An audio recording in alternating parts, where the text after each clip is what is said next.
sama cerita dan non-fiksi, cerita fiksi dan non-fiksi. Sebelumnya apa sudah pernah dengar apa itu unsur intrinsik cerita? Bagian-bagiannya, unsur-unsurnya sudah tahu? Ada yang pernah dengar? Ada berapa? Unsur intrinsik apa? Intrinsik cerita itu ada berapa? 6 ya. Ada apa aja? Tema, alur, sudut pandang, sama terakhir ada apa? Nah, di situ kan ada penjelasannya sendiri-sendiri ya. Nah, kalian cukup melihat video di sini penjelasan tentang apa saja sih unsur-unsur intrinsik cerita itu. Nah, ini tadi ada penjelasan tentang unsur intrinsik cerita. Pertama, di unsur-unsur pertama itu ada yang namanya apa? Tema. Tema ini itu berisi di dalam tema tersebut. Kalian ketika membuat sebuah cerita, ya, otomatis itu ditentukan dulu temanya. Mau tema seperti apa? Tema di sini itu maksudnya berisi pokok masalah yang akan ada di dalam cerita tersebut. Itu tema. Nah, setelah tema ada apa? Ada amanat, ya. Jadi amanat itu pesan apa ya namanya ya? Pesan bagi pembacanya. Pesan-pesannya itu apa? Pesan yang ada di dalam cerita tersebut apa? Yang bisa kita ambil dari cerita tersebut itu apa? Itu amanat. Ya. Ketiga ada tokoh atau penokohan adalah individu yang dibicarakan dalam cerita. Penokohan adalah penggambaran sifat, karakter dan tokoh. Jadi tokoh sama penokohan itu beda loh ya. Kalau tokoh itu individunya. Ya. Jadi tokoh itu adalah orangnya. Itu tokoh yang akan ditaruh di dalam cerita tersebut. Tapi kalau penokohan itu lebih ke sifat. Sifatnya siapa? Sifat yang ada di tokoh tersebut itu penokohan. Bisa membedakan? Jadi kalau tokoh itu individunya sendiri, tapi kalau penokohan itu lebih ke sifat individunya. Ya, yang keempat ada latar. Latar adalah keterangan tentang lokasi dan waktu. Jadi latar itu tidak hanya mencakup tentang tempatnya, tapi waktunya. Di dalam cerita tersebut, latarnya itu mau di mana? Tempatnya misalnya mau di sekolah, mau di taman, mau di lapangan, misalnya seperti itu. Dan juga tentang waktu. Pagi, siang, sore, malam, bisa pakai jam. Nah, itu termasuk di latar. Jadi latar tempat dan latar waktu.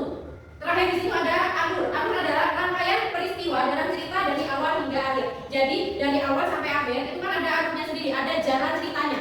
Ya, ada mungkin kan kalian bikin cerita dan ada alur itu tidak mungkin. Jadi alur itu termasuk ke jalan cerita yang bakal kalian buat. Sampai sini paham unsur-unsur intrinsiknya? Ada 5 ya, di situ apa saja? Tema, terus alur, amanat, ketiga tokoh atau penokohan, keempat latar, dan terakhir alur atau plot. Ya, nah begitu itu ternyata unsur-unsur intrinsik cerita. Nah, materi yang kedua ini akan menjelaskan tentang majas dan apa aja macam-macam majas tersebut.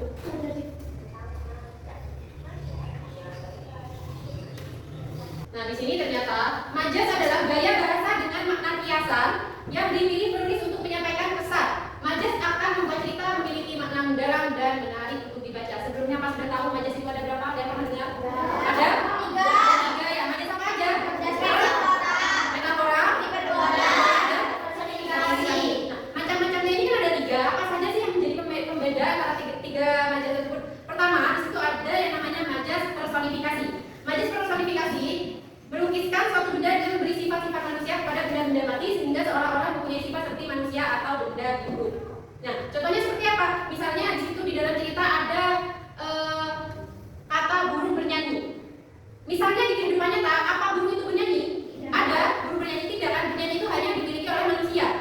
Ya, nah ketika ada kata burung bernyanyi itu termasuk di majas personifikasi. Karena apa? Memberikan sifat-sifat manusia kepada benda-benda yang mati. Ya, terus misalnya ada rumput bergoyang. Rumput bergoyang itu artinya apa? Rumputnya menari atau bergerak. Nah, angin ya, bergerak itu termasuk di rumput bergoyang. Nah, kedua ada majas hiperbola. Nah, merupakan majas perbandingan yang melukiskan sesuatu dengan mengganti peristiwa atau tindakan sesungguhnya dengan kata-kata yang lebih hebat pengertiannya untuk menyenangkan arti. Contohnya, di sini tendangan maut dari bagian penyerang berhasil membobol gawang lawan. Tendangan maut, ada enggak tendangan maut itu? Ya, tidak ada. Itu hanya kata-kata yang melebih-lebihkan. Padahal tendangannya yang keras, cuma ada sampai tendangan maut. Nah, kalimat tersebut kan dilebih-lebihkan. Itu termasuk di majas hiperbola. Terakhir ada majas metafora. Merupakan majas perbandingan yang dilukiskan sesuatu dengan perbandingan langsung dan tepat atas dasar sifat yang sama atau hampir sama. Raja siang itu apa? Pernah dengar? Yang siang-siang paling terang itu apa? Matahari. Nah, julukannya majas metafora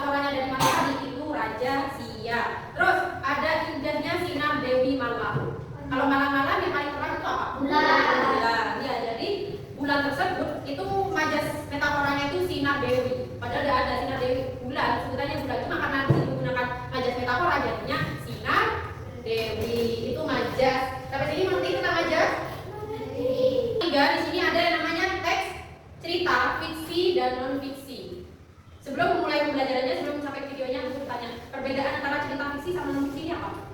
Fiksi. Kalau fiksi itu cerita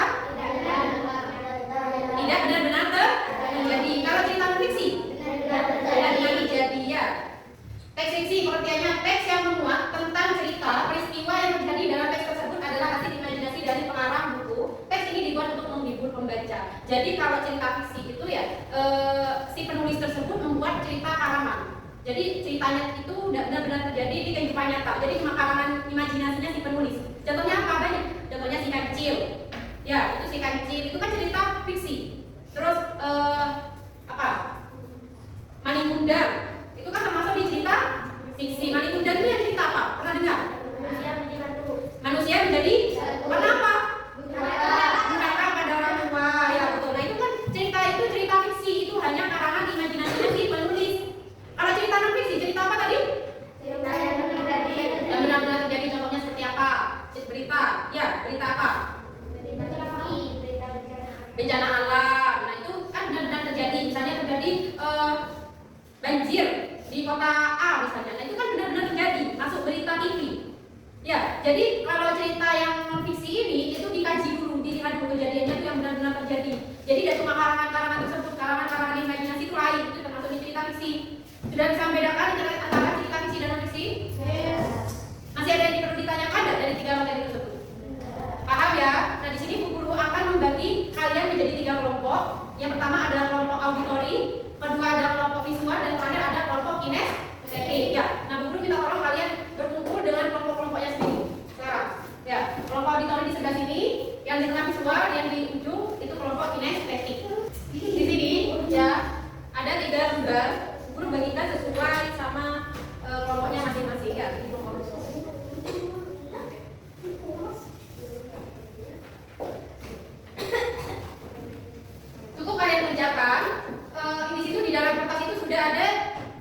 penjelasan tentang unsur intrinsik, tentang majas, dan cerita fiksi dan non fiksi. Apakah ada ditanyakan? Masih ada yang ingat nggak unsur-unsur intrinsik itu ada apa aja? Ada tema,